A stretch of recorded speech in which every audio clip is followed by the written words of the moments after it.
Agora eu gostaria de fazer um convite.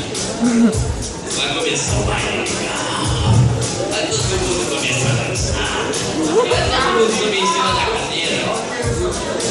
Aí agora, para prestigiar o nosso velho, idoso, a terceira idade, eu gostaria que o Nilson, por favor, se levante um pouquinho. Por favor.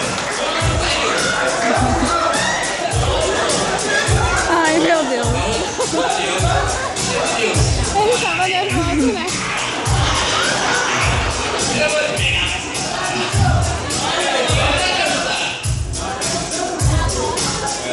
Eu vou indicar uma pessoa. Você vai pedir ajuda para os universitários? Atrapalhando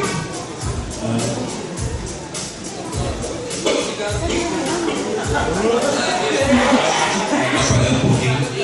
Mas eu vou pedir ajuda para o meu universitário. Ajuda para o meu universitário.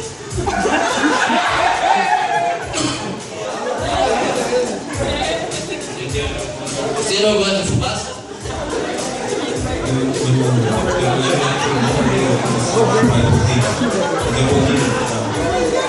Mas eu vou pedir ajuda para o rapaz que eu contratei aí, eu disse que especial no Mateus. Com certeza, eu tenho certeza que ele vai suprir essa sua necessidade e vai superar a expectativa de todos, posso te garantir. Que é o nosso colega Dalton. Ele vem direto de São Paulo, esse rapaz é uma massa que vem de São Paulo e ele tem uma cultura diferente para apresentar para nós e vocês todos vão se surpreender hoje, com certeza, posso te garantir isso. Obrigado. Agora você vai ter que dançar. Vamos dançar. Ai, eu gostei. A gente é idiota, mas a gente é engraçado. Vamos dançar.